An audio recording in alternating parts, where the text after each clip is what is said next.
Hello guys, welcome back to my YouTube channel MDZ allround. तो दोस्तों, इस video के अंदर दिल्ली यूनिवर्सिटी का एमएससी केमिस्ट्री 2021 का प्रीवियस ईयर क्वेश्चन डिस्कस करने वाला हूं।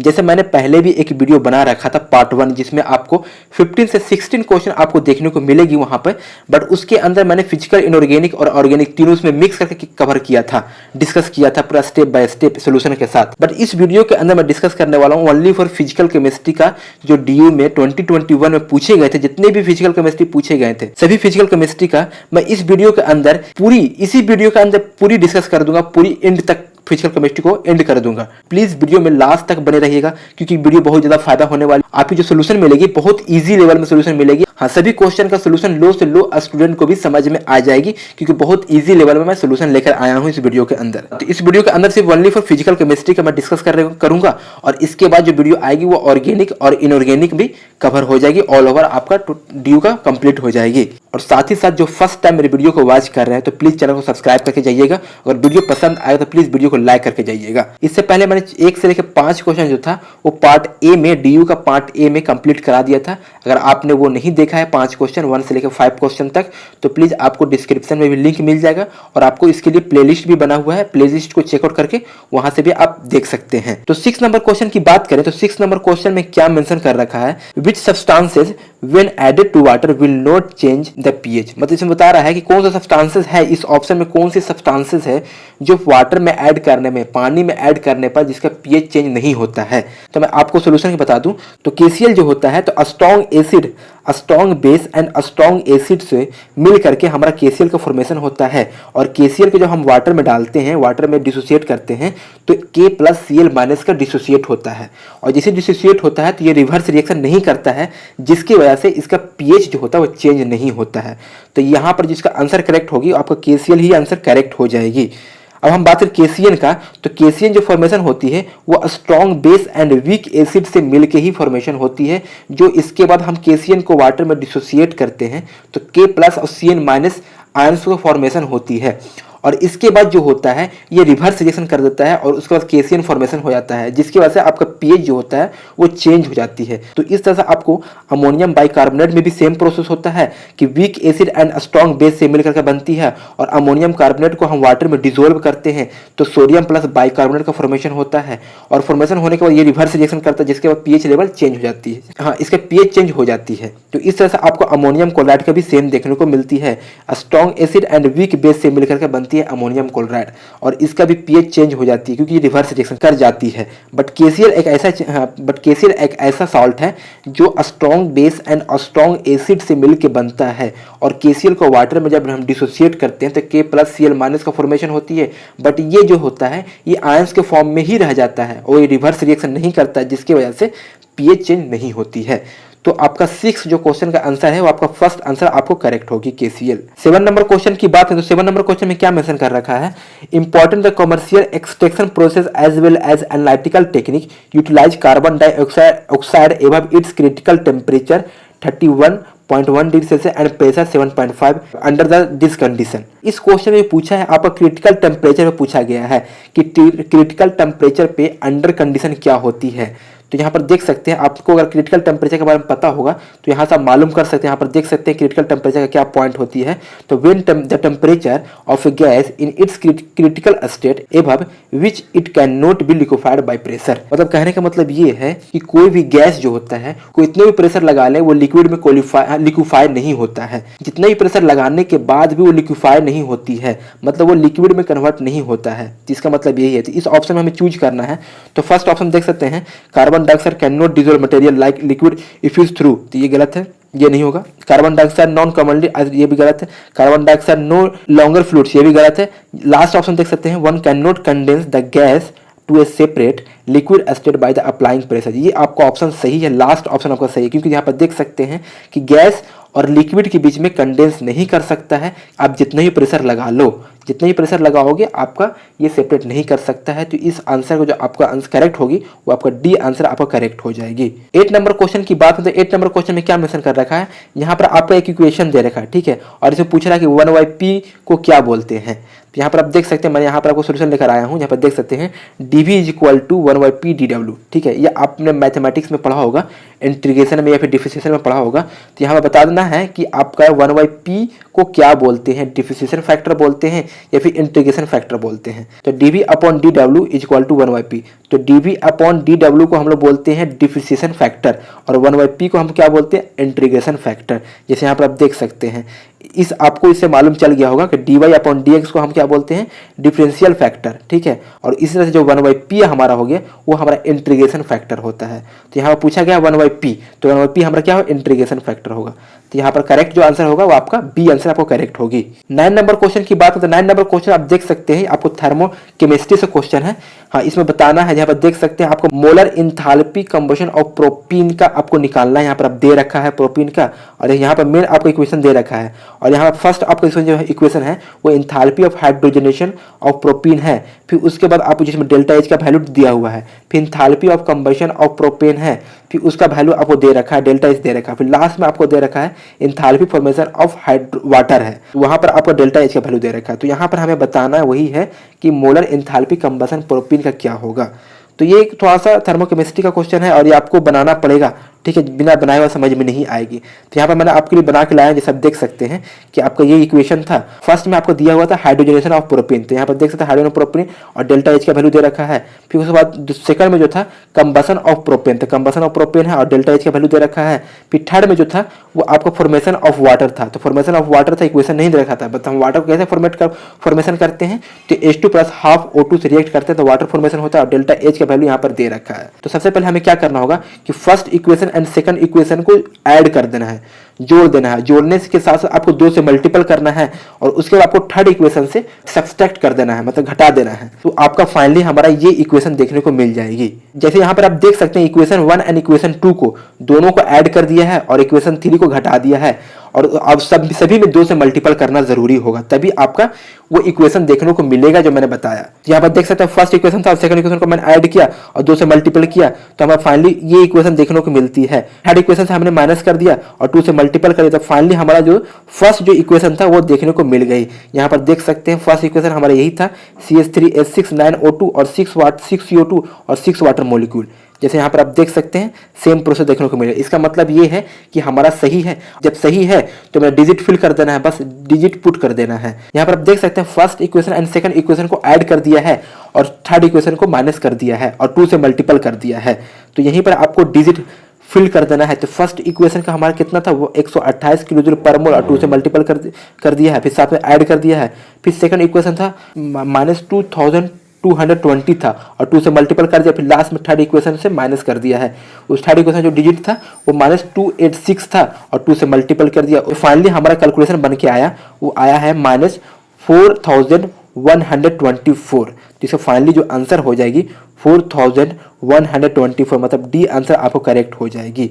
अब आते हैं हम 10 नंबर क्वेश्चन की बात करते हैं। 10 नंबर क्वेश्चन में क्या मेंशन कर रखा है, consider a pure crystalline solid. तो हमें कंसीडर करना है क्रिस्टलाइन सॉलिड को being heated from absolute 0 to some very high temperature, मतलब कि एब्सोल्यूट 0 से लेकर के हाई टेम्परेचर पे हमको हीट करना है क्रिस्टलाइन सॉलिड को। Which one of the following process produce the greatest increase the entropy of the substance को। हाँ, इसमें से बताना है कौन सी ऑप्शन में हमारा एंट्रोपी सबसे ज्यादा चेंज आएगी। तो यहाँ पर ऑप्शन देख सकते हैं कि हमारा कोई सॉलिड दिया हुआ था, वो क्रिस्टलाइन सॉलिड दिया हुआ था, आपको एब्सोल्यूट 0 से लेकर के हाई टेम्परेचर पे उसको हमें हीट करना है और किसमें ज्यादा हमारा डेल्टा एस जो एंट्रोपी होगा वो चेंज सबसे ज्यादा आएगा। सबसे पहले हम जानते हैं कि जो एंट्रोपी जो होता है सबसे ज्यादा हमारा गैस में सबसे ज्यादा एंट्रोपी होती है, बट यहाँ पर चेंज की बात पूछा, डेल्टा एस पूछा, सिर्फ एंट्रोपी नहीं पूछा है। अगर एंट्रोपी सिर्फ पूछता तो हमारा heating of the gas correct answer होता है, बट यहाँ पे एंट्रोपी नहीं पूछा है, सिर्फ चेंज पूछा कि डेल्टा एस किसमें सबसे ज्यादा होगा, मतलब कि produce the greatest energy the entropy of the substance है, मतलब कि किसमें ज्यादा प्रोड्यूस होगा।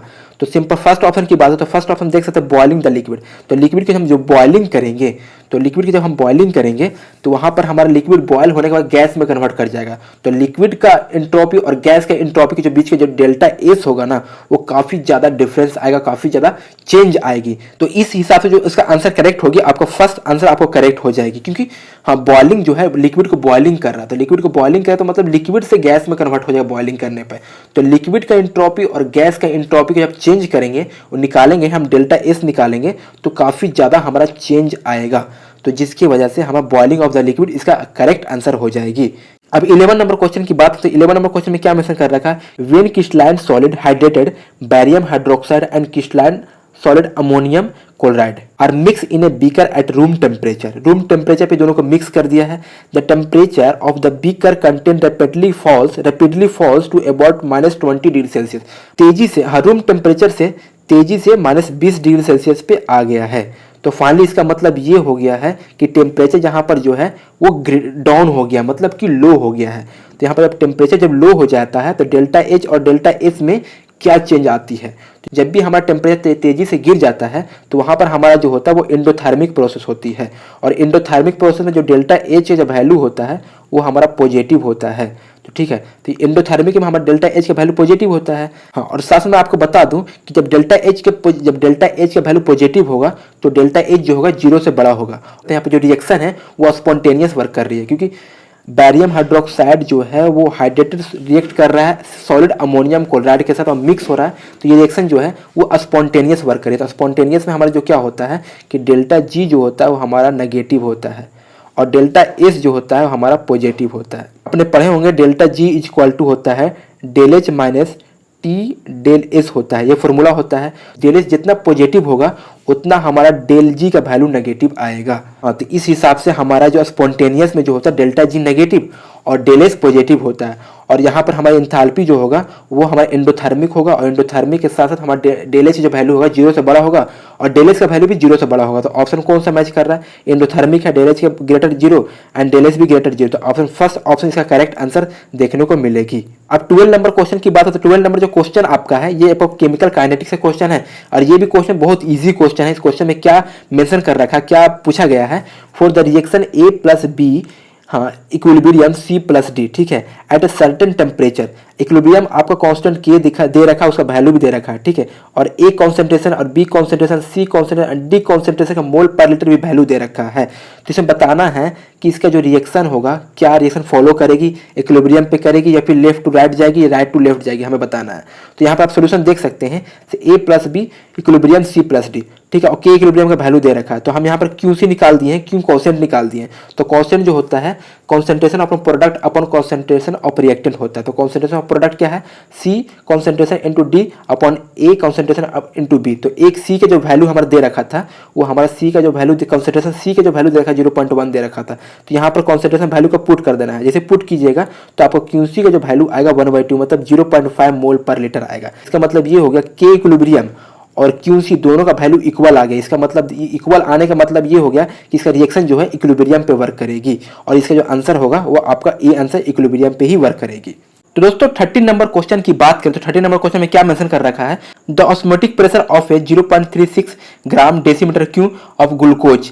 सोल्यूशन आपको 27 डिग्री से बताना है। तो ये क्वेश्चन जो ऑस्मोटिक प्रेशर का क्वेश्चन है, और ये क्वेश्चन काफी इजी है। अगर आपको ऑस्मोटिक प्रेशर का फॉर्मूला आता है तो आप इजी में बता सकते हैं। यहाँ पर देख सकते हैं कि ऑस्मोटिक प्रेशर का जो फॉर्मूला होता है pi is equal to CRT, ठीक है, और सी आपका कॉन्सेंट्रेशन होता है, आर आपका गैस कांस्टेंट और टी टेम्परेचर, ठीक है। तो अब सी को हम लिख सकते हैं वेट अपॉन मोलर मास, ठीक है, और वेट अपॉन मोलर मास आपका वेट दे रखा है 0.36 ग्राम डेसीमीटर क्यू, और डेसीमीटर क्यू को हम लीटर भी लिख सकते हैं, तो ग्राम पर लीटर भी लिख सकते हैं। तो आपका वेट दे रखा है, मोलर मास, ग्लूकोज का मोलर मास कितनी होती है, तो ग्लूकोज का मोलर मास आपका 180 होता है। तो यहाँ पर 180 फिल कर दिया मैंने मोलर मास, और मतलब आर जो था गैस कांस्टेंट था, गैस कांस्टेंट का जो वैल्यू होता है 0.0821 और टेम्परेचर 300, मतलब कि आपका 27 डिग्री सेल्सियस दे रखा है। तो उसको केल्विन में कन्वर्ट करेंगे तो 273 प्लस 27 आपको कितना होगा, 300 आपका केल्विन हो जाएगी। बस आपका कैलकुलेशन बचा, आप कैलकुलेशन कर लीजिए। तो कैलकुलेशन करने के बाद आपको पाई का जो वैल्यू आएगा आपका एटीएम में देखने को मिलेगा 0.0492 एटीएम। अब इसे हमें आंसर लानी है किसमें, हमें आंसर लानी है पास्कल्स में लानी है आंसर हमें। तो पास्कल में एटीएम को कन्वर्ट करते हैं, पास्कल में कितने से मल्टीपल करेंगे, तो एटीएम में कन्वर्ट करने के लिए पास्कल से 1 ATM is equal to 1.01325 into 10 to the power 5 होता है। तो हम 10 टू द पावर 5 को हम रिमूव कर देंगे, हटा देंगे, तो फाइनली 101,325 होगा। मतलब 101 325 से आपको मल्टीपल करना पड़ेगा, 0.0 0.0492 में 101 325 से मल्टीपल कीजिएगा फाइनली 4985.19 आपको पास्कल देखने को मिलेगा। तो आप आंसर मैच कर लीजिए। तो इस हिसाब से आपको जो आंसर देखने को मिल रहा है, आपका डी आंसर देखने को करेक्ट मिल रही है। 4990 मतलब अप्रॉक्स उसी के आसपास का आपका आंसर है। इसमें 985 है, इसमें 990 है, तो अप्रोक्स जो इसका आंसर हो गया आपका डी आंसर आपको देखने को करेक्ट मिलेगी 13 क्वेश्चन का। हाँ, 14 नंबर क्वेश्चन की बात करें तो 14 नंबर क्वेश्चन भी काफी इजी है। ट्रिपल पॉइंट से क्वेश्चन दे रखा है। अगर आपको ट्रिपल पॉइंट के बारे में नॉलेज है तो आप आंसर इसको इजी वे में कर दीजिएगा। Triple point of CO2 is at 5.2 atm pressure 50 degree Celsius under the normal atmospheric condition and solid CO2। तो हमें पता है कि ट्रिपल पॉइंट जो होता है नॉर्मल एटमॉस्फेरिक कंडीशन में हमारा CO2 गैस पोजीशन में होता है, गैस फेज में होता है। जहां पर आप देख सकते हैं कि ट्रिपल पॉइंट ये आपका है। ट्रिपल पॉइंट हमारा जो होता है CO2 आपको गैस फेज में होता है नॉर्मल एटमॉस्फेरिक प्रेशर पे। तो ठीक है, और यहाँ पर आप देख सकते हैं सॉलिड CO2 विल क्या होगा। तो अगर सॉलिड से हम गैस में कन्वर्ट करेंगे तो हमारा कौन सा प्रोसेस लगने वाली है। तो हम जानते हैं कि सॉलिड से हम लिक्विड में कन्वर्ट करते हैं तो हमारा क्या होता है, मेल्टिंग होता है, ठीक है। बट सॉलिड से हम गैस में जब कन्वर्ट करते हैं तो सब्लिमेशन होता है। तो इस हिसाब से जो ऑप्शन होने वाली है वो आपका सब्लिमेशन करेक्ट आंसर होने वाली, मतलब कि 14 नंबर क्वेश्चन का आपका डी आंसर करेक्ट हो जाएगी। क्वेश्चन बहुत ईजी था, बट आपको थोड़ा सा कॉन्सेप्ट एंड नॉलेज रहने की जरूरत है ट्रिपल पॉइंट का। अब 15 नंबर क्वेश्चन की बात हो तो 15 नंबर क्वेश्चन में क्या मेंशन कर रखा है, at equilibrium the total gives free energy for all phases. मतलब बताना कि इक्विलिब्रियम पे total gives free energy for all phases, मतलब सभी फेजेज पे टोटल गिव्स एनर्जी का क्या वैल्यू होती है।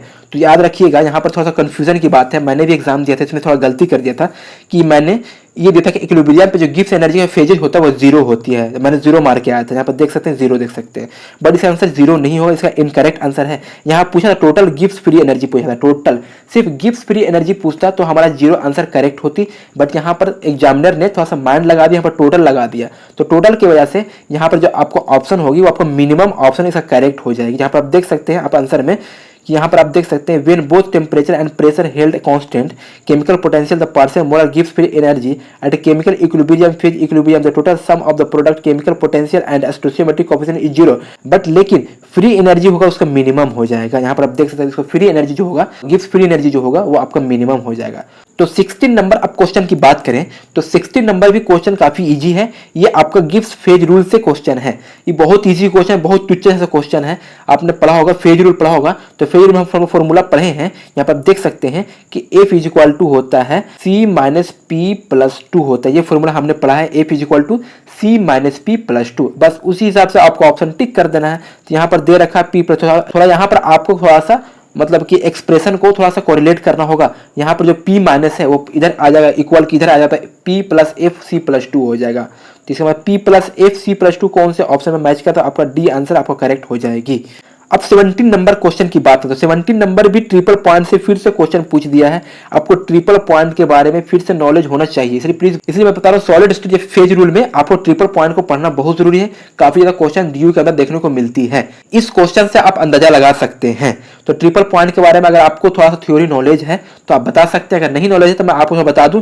यहाँ पर आप देख सकते हैं मैंने थोड़ा सा यहाँ पर कोशिश किया हूँ आपके थोड़ा सा नॉलेज देने के लिए। यहाँ पर थोड़ा सा ब्लर है, बट आप कोशिश कीजिए थोड़ा रीड करने के लिए। मैं आपको बता देता हूँ, triple point is the temperature and pressure which solid liquid and gas, मतलब वेपराइजेशन मतलब gas off a particular substance को एग्जिस्ट इन इक्विलिब्रियम। मतलब कि ट्रिपल पॉइंट पे क्या होता है, ट्रिपल पॉइंट पे ये होता है सॉलिड लिक्विड एंड गैस तीनों जो होता है इक्विलिब्रियम पे को एग्जिस्ट करती है सभी फेजेज में। तो यहाँ पर इस हिसाब से आप ऑप्शन देख सकते हैं। फर्स्ट ऑप्शन क्या है, the point of the graph where solid and gas are equilibrium, नहीं ये नहीं हो सकता है। The point on the graph where super critical fluid in found, ये भी नहीं हो सकता है। थर्ड ऑप्शन की बात करें, the point where the temperature and pressure condition are right for all three state, yes for all three state solid liquid gas to exist together at equilibrium, ये करेक्ट आंसर है। तो आपको 17 का आपका C answer आपको correct रहेगी। जैसे आप यहाँ पर भी देख सकते हैं, सॉलिड लिक्विड गैस तीनों ऑल फेजेज में हमारा इक्विलिब्रियम पे को एग्जिस्ट करती है।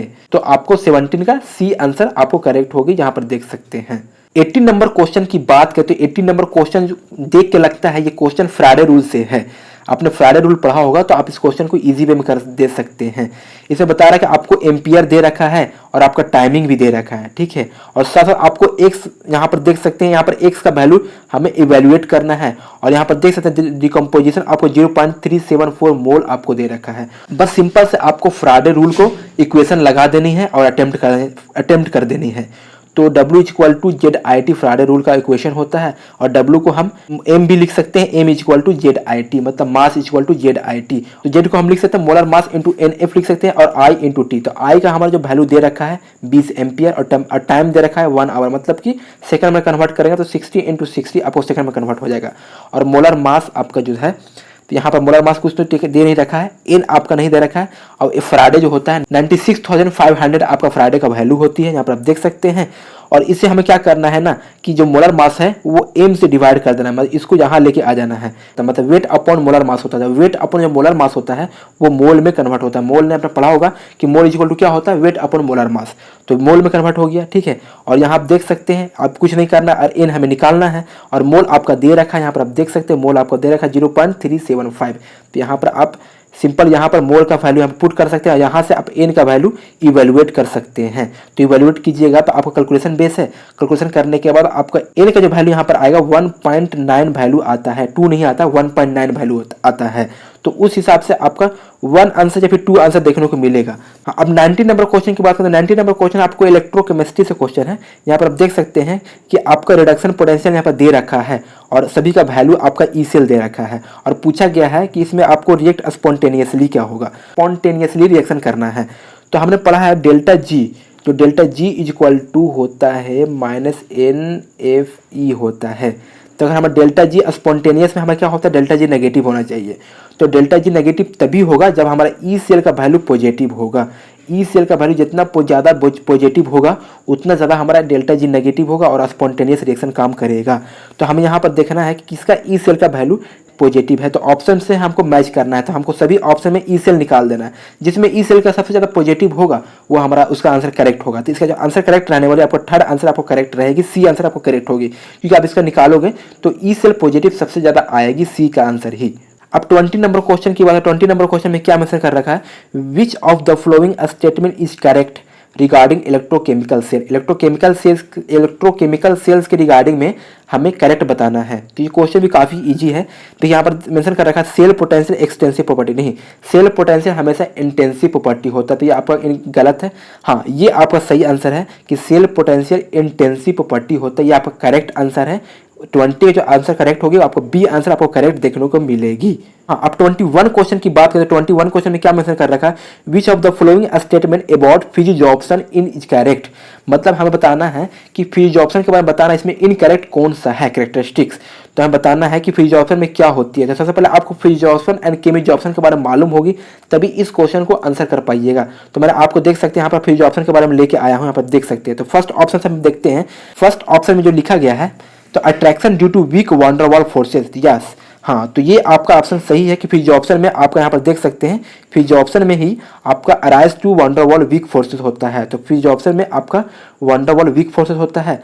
सेकंड ऑप्शन की बात करें तो decrease the absorption with increase the temperature. तो जी हाँ, ये भी आपका सही आंसर है, ये भी होता है। एब्जॉर्प्शन डिक्रीज होती है, टेम्परेचर इंक्रीज होती है, ये भी सही है। थर्ड ऑप्शन की बात करें तो थर्ड ऑप्शन में इरिवर्सिबल नेचर ऑफ एब्जॉर्प्शन, तो नहीं, आपको फिजिजॉब्सन के अंदर में रिवर्सिबल देखने को मिलती है, इरिवर्सिबल देखने को नहीं मिलती है। तो ये आपको ऑप्शन इनकरेक्ट है और हमें क्वेश्चन में पूछा था इनकरेक्ट, तो आपका 21 का आंसर आपको सी आंसर आपको करेक्ट हो जाएगी।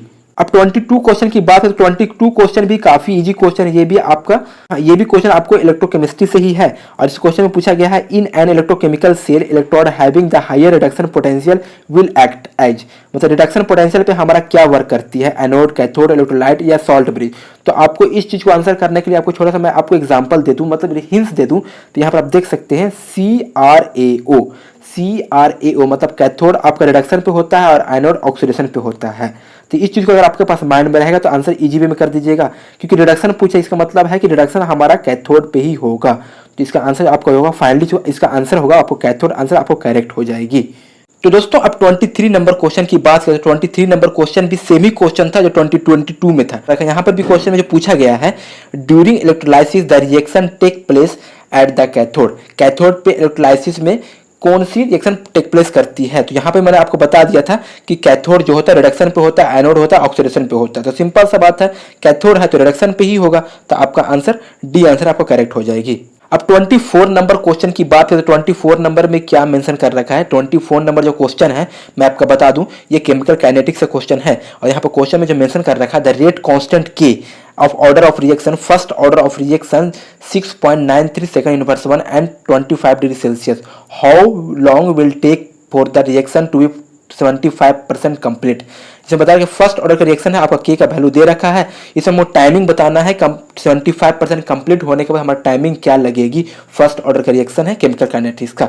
तो पहले आपको सबसे पहले फर्स्ट ऑर्डर रिएक्शन का आपको फॉर्मूला याद रखना जरूरी है। जो फॉर्मूला आपका ये देखने को मिलती है, K = 2.303 अपॉन टी लॉग ए नोट अपॉन ए। ए नोट जो होता है इनिशियल कॉन्सेंट्रेशन होता है और ए जो होता है एक ए नोट माइनस एक्स होता है। तो यहाँ पर आप देख सकते हैं, यहाँ पर के का वैल्यू आपका दे रखा है, टाइमिंग निकालनी है। ए नोट जो होता है आपको इनिशियल कॉन्सेंट्रेशन 100 होगी और ए जो होगा वो ए नोट माइनस एक्स होगा। मतलब 100 में से आपको 75% कंप्लीट हो रहा है, तो 100 में से 75 माइनस किया तो 25, मतलब ए जो आपका 25 होगा। कि यहाँ पर टी हम यहाँ पर से एवेलुएट करेंगे और के यहाँ पर हम सबमिट कर देंगे। ठीक, फाइनली से टी इक्वल टू 2.303 अपॉन के और के का जो वैल्यू था वो 6.93 आपका के का वैल्यू थी। तो यहाँ पर आप देख सकते हैं, यहाँ पर देख सकते हैं, आपको फिर पुट कर देना 6.93 और लॉग 100 अपॉन 25। बस आपका सिर्फ कैलकुलेशन रह गया, आप कैलकुलेशन कर दीजिएगा। अब यहाँ से इसको डिवाइड कीजिएगा तो 0.3 और लॉग 4 यहाँ पर आएगा। अब उसको फाइनली जो आपका जब सब कैलकुलेशन करने के बाद आप खुद से कैलकुलेशन कर सकते हैं और कैलकुलेशन करने के बाद आप टी का जो वैल्यू आएगा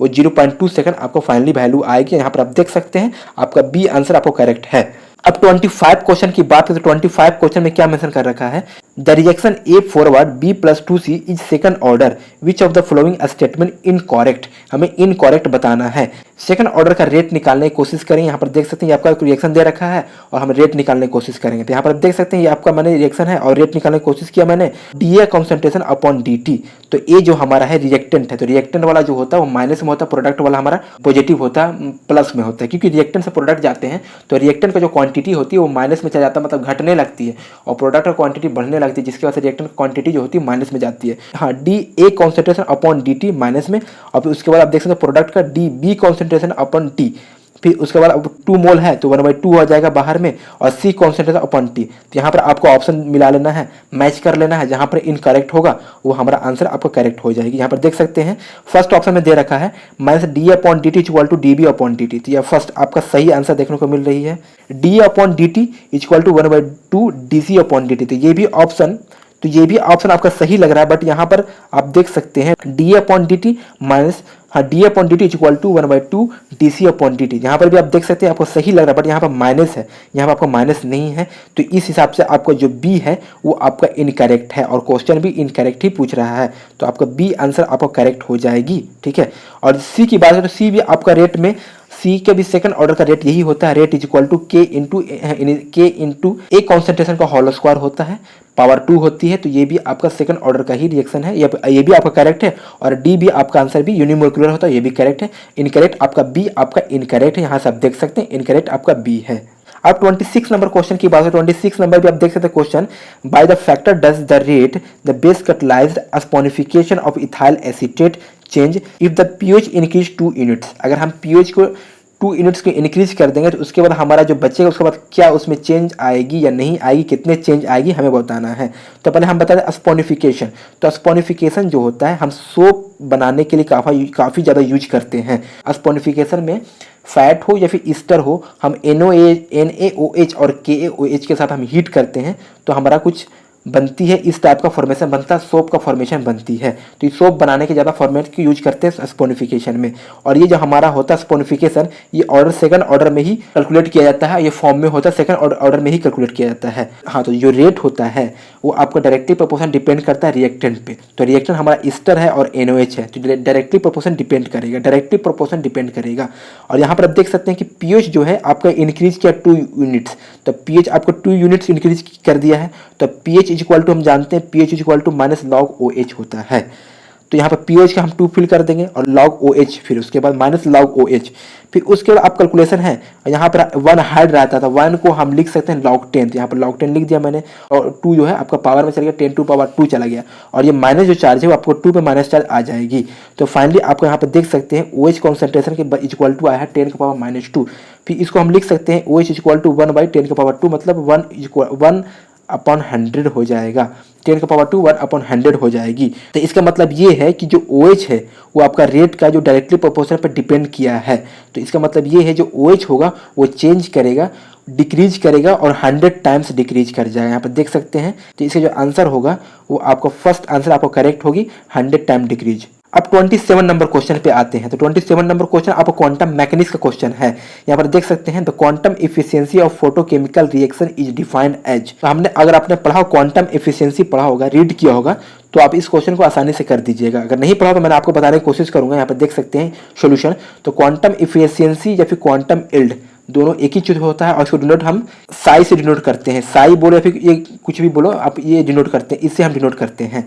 ठीक है, यहाँ पर आप देख सकते हैं कि इसका डिफाइन क्या किया गया, the number of molecule reacted पर क्वांटम एब्जॉर्ब लाइट। यहाँ पर क्या होता है, क्वांटम इफिशियंसी में लाइट को एब्जॉर्ब किया जाता है और वो भी आपका सेम टाइम में लाइट को ऑब्जॉर्ब किया जाता है। यहाँ पर आप देख सकते हैं, तो बस आपको ऑप्शन मैच कर देना है। फर्स्ट ऑप्शन में क्या दे रखा है, the number of molecule decompose in given time, नहीं ये गलत है। The number of quantum absorb per unit time, absorb से करता है बट पर यूनिट टाइम में नहीं करता, ये गलत है।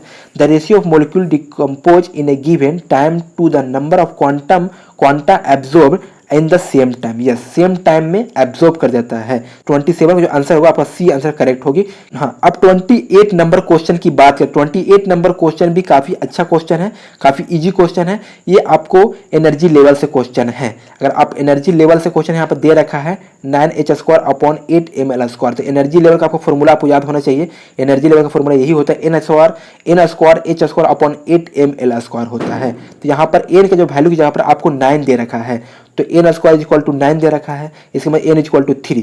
तो यहाँ पर ऑप्शन से देख सकते हैं यहाँ पर नोड निकालना है, किसका नोड कितना है। तो नोड निकालने का फॉर्मूला होता है नोड निकालने का फॉर्मूला होता है n-1 और n का वैल्यू आया 3 - 1 2। तो इस ऑप्शन में देख सकते हैं किसका 2 नोड है। तो फर्स्ट का नोड 1 एंड 2, तो फर्स्ट का ऑप्शन का ही नोड 2 है, तो फर्स्ट ऑप्शन ही इसका करेक्ट आंसर हो जाएगी 28 का। अब 29 नंबर क्वेश्चन पे आते हैं। 29 नंबर क्वेश्चन भी आपका वेव फंक्शन से क्वेश्चन है, सेमी क्वेश्चन है। इसमें काफी ज्यादा आपको पैराग्राफ दे रखा है, बजाय आपको रीड करने की जरूरत नहीं है। ट्रायल वेव फंक्शन दे रखा है हीलियम एटम पे, और एन जो आपका नॉर्मलाइजेशन है, जेड आपका जो है वेरिएशन पैरामीटर है, और हमें बताना है जेड का वैल्यू ही हमें कैलकुलेट करना है, और हमें एक्सप्रेशन में एनर्जी दे रखा है, यहाँ पर देख सकते हैं। तो एक्सप्रेशन में एनर्जी दे रखा है, यहीं से आपका जेड का वैल्यू इवेल्युएट करना है। ठीक है, तो मैंने आपको यहाँ पर देख सकते हैं जेड का वैल्यू यहाँ पर यही आपका एक्सप्रेशन में दे रखा था, E = Z² - 27/8 × Z। अब फाइनली आपको यहाँ पर डिफ्रेंसिएशन करना है, dE/dt, और Z² का डिफ्रेंसिएशन 2Z होता है, माइनस Z का डिफ्रेंसिएशन 1 होता है। 27 × 8 × 1, तो 27 × 8 ही होगा। तो फाइनली अब dE/dt को हमको 0 फिल करना पड़ेगा, रखना पड़ेगा। जैसे रखिएगा तो यहाँ पर आप Z का वैल्यू इवेल्युएट कर लीजिएगा। यहाँ पर देख सकते हैं Z का वैल्यू इवेल्युएट कर लीजिएगा, तो फाइनली आपको Z का जो वैल्यू आएगा 1.68 करेंटली आपको वैल्यू आ जाएगी। तो यहाँ पर ऑप्शन देख सकते हैं 1.68 कहाँ पे है, तो आपका बी में आंसर है 1.69 या 1.6 अप्रोक्स आएगी, तो आपका बी आंसर आपको करेक्ट होगी। अब 30 नंबर क्वेश्चन पे आते हैं। 30 नंबर क्वेश्चन में क्या मेंशन कर रखा है, which one of the following statement true. इसमें आपको ट्रू बताना है, और सारी जो ऑप्शन है सभी एनर्जी से ही ऑप्शन है, एनर्जी से है, क्वांटम एनर्जी से ऑप्शन है। तो अगर आप इस इक्वेशन पे अगर आप रखते हैं तो इसी इक्वेशन में आपको सारे आंसर देखने को मिल जाएगी। E = hν और ν = c/λ और c = νλ। इसी इक्वेशन से आपको फॉर्मूला से आपको आंसर मिल जाएगा, क्योंकि ये क्वांटम का क्वेश्चन है। तो यहाँ पर देख सकते हैं कि फर्स्ट ऑप्शन में क्या दे रखा है, ट्रू बताना है हमें। एज एनर्जी इंक्रीज, अगर एनर्जी इंक्रीज करेगा तो फ्रीक्वेंसी डिक्रीज करेगा। यहाँ पर देख सकते हैं अगर एनर्जी को हम इंक्रीज करेंगे तो फ्रीक्वेंसी जो हमारा न्यू है वो भी इंक्रीज करेगा, डिक्रीज नहीं करेगा। यहाँ पर देख सकते हैं, आपका फर्स्ट ऑप्शन गलत। सेकंड ऑप्शन की बात करें तो as a wavelength of light increase, frequency increase करेगा। वेवलेंथ और फ्रीक्वेंसी में क्या रिलेशन होती है, तो वेवलेंथ एंड फ्रीक्वेंसी में जो रिलेशन होती है वो इन्वर्सली प्रोपोर्शन का रिलेशन होती है। यहाँ पर फ्रीक्वेंसी देख सकते हैं और वेवलेंथ देख सकते हैं, दोनों में इन्वर्सली प्रोपोर्शन होता है। अगर फ्रीक्वेंसी इंक्रीज करेगा तो वेवलेंथ डिक्रीज करेगा। तो यहाँ पर देख सकते हैं अगर वेवलेंथ इंक्रीज कर रहा है सेकंड ऑप्शन में तो फ्रीक्वेंसी डिक्रीज करना चाहिए, बट ये ऑप्शन इंक्रीज कर रहा है, ये भी ऑप्शन आपका गलत है। सी ऑप्शन की बात करें तो energy of visual light is higher than ultraviolet radiation, ये भी गलत है, क्योंकि विजुअल का जो लाइट होता है एनर्जी वो ज़्यादा नहीं होता अल्ट्रावायलेट से, अल्ट्रावायलेट ज़्यादा होता है विजुअल से, तो ये भी ऑप्शन गलत है। लास्ट ऑप्शन की बात करें तो product of wavelength and frequency of light is constant, ये ऑप्शन सही है। यहाँ पर देख सकते हैं C is equal to nu lambda, मतलब C is equal to nu lambda, मतलब ये है कि लेमडा भी, वेवलेंथ भी और फ्रीक्वेंसी भी दोनों कांस्टेंट होती है। यहाँ पर से आप देख सकते हैं दोनों कांस्टेंट होती है, तो आपका वेवलेंथ और फ्रीक्वेंसी दोनों कांस्टेंट होती है ऑफ लाइट में। तो इसका जो करेक्ट आंसर है आपका डी आंसर आपको करेक्ट हो जाएगी। अब 31 नंबर क्वेश्चन पे आते हैं। अब लास्ट ही क्वेश्चन है, एक दो क्वेश्चन और है, बस एंड हो जाएगी आपको फिजिकल केमिस्ट्री। तो 31 नंबर क्वेश्चन में पूछ रखा है सिर्फ फॉल्स बताना है हमें, इसमें चारों ऑप्शन में स्टेटमेंट को हमें रीड करना है और हमें फॉल्स बताना है कौन सी ऑप्शन आपका गलत है, फॉल्स है।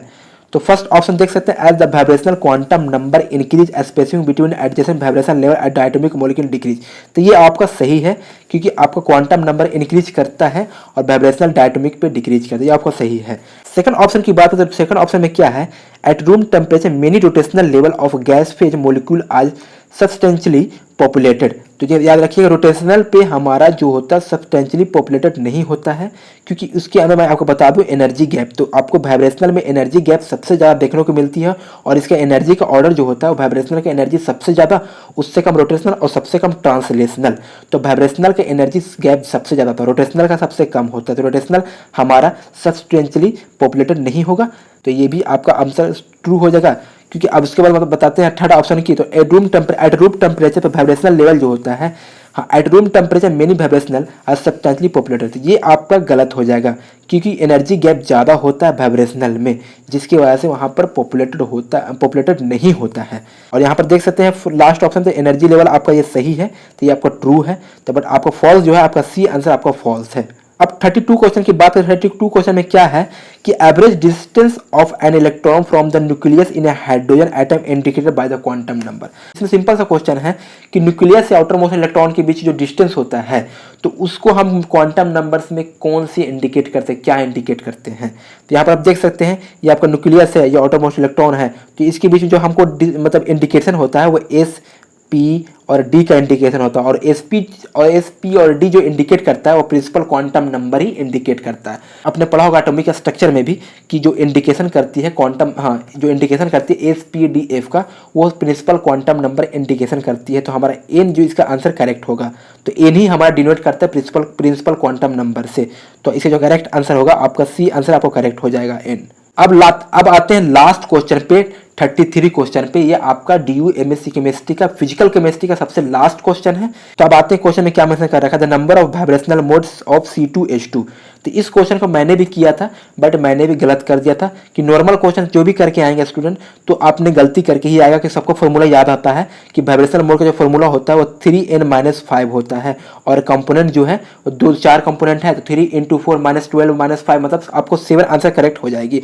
तो सभी ऑप्शन जो है ना 7 ही मार के आए थे, जहाँ पर देख सकते हैं मैंने चूज किया था 7 ऑप्शन, बट 7 ऑप्शन इसका करेक्ट नहीं है, वो इनकरेक्ट है। आपको जो करेक्ट आंसर है तो आप देखिए कैसे क्या करेक्ट आंसर है। तो वाइब्रेशनल मोड में क्या होता है कि असिमेट्रिक स्टैटिक इनएक्टिव जो होता है आपको जो होते हैं 2 मोड जो होते हैं वो आपका सिमेट्रिक स्टैटिक इनएक्टिव होता है, ठीक है। तो नॉर्मल मोड से आपका 2 जो होता है वो आपको सिमेट्रिक स्टैटिक इनएक्टिव होता है। तो आपका नॉर्मल जो मोड है C2H2 का यहाँ पर फाइंड आउट करने के बाद 7 आता है, तो उसमें 2 आपका इनएक्टिव होता है, तो फाइनली जो एक्टिव होगा वो आपका 5 एक्टिव होगा। तो इसका जो आंसर करेक्ट होगी आपको 5 आंसर आपको करेक्ट हो जाएगी। तो फाइनली आपका DU MSc केमिस्ट्री 2021 का physical chemistry all over complete हो गई है। तो आपको नेक्स्ट वीडियो में ऑर्गेनिक और नेक्स्ट वीडियो में इनऑर्गेनिक कंप्लीट हो जाएगी पूरी डिटेल वाइज में, हाँ सोल्यूशन के साथ आपको कंप्लीट कर दूंगा। तो प्लीज़ वीडियो को तो प्लीज़ चैनल को सब्सक्राइब करके रखिएगा। अगर वीडियो पसंद आए तो प्लीज़ वीडियो को एक लाइक जरूर कीजिएगा। तो अभी के लिए इतना ही, मिलते हैं नेक्स्ट वीडियो में, तब तक के लिए थैंक्स।